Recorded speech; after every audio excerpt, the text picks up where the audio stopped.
কালকে আমরা শপথ গ্রহণের জন্য যথাসাধ্য চেষ্টা করছি।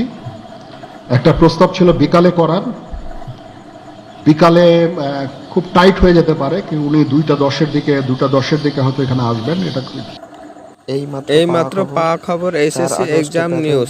আপনারা তো দেখতে পারলেন একটু আগে, নতুন সরকার অনুষ্ঠিত হবে বা নতুন সরকার আসার পরে আপনাদের পরীক্ষাটি চালু হবে। এইচএসসি এক্সাম পরীক্ষা আপনাদের নতুন সরকার আসা না আসা পর্যন্ত, এবং নতুন শিক্ষামন্ত্রী, নতুন সরকার যখন আসবে তখন আবারও নতুন শিক্ষামন্ত্রী উপস্থিত হবে।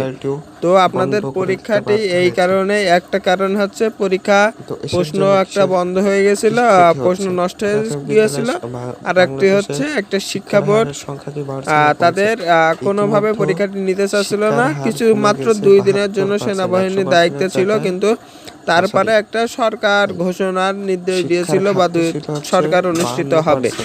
তো দেখা যাক আপনাদের কে সরকার হয়, এবং সরকার অনুষ্ঠিত হওয়ার পরে আপনাদের এইচএসসি এক্সাম পরীক্ষা অনুষ্ঠিত হবে।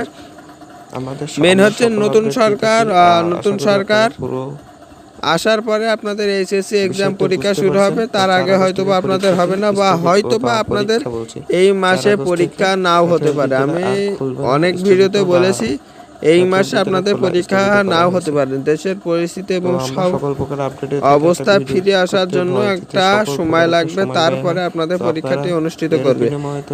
আমাদের নিউজ পেতে আমরা এসেছি এবং সকল বিষয়ে আমরা নিউজ দিয়ে থাকি। সকল নিউজ পেতে আমাদের চ্যানেলটি সাবস্ক্রাইব করে রাখুন, পাশে থাকা বেল আইকনটি বাজিয়ে রাখুন, এবং সকল আপডেট জানতে আমাদের 5 মিনিট ক্লাসের সাথেই থাকুন। ধন্যবাদ সবাইকে, আমাদের চ্যানেলটি সাবস্ক্রাইব করে রাখুন।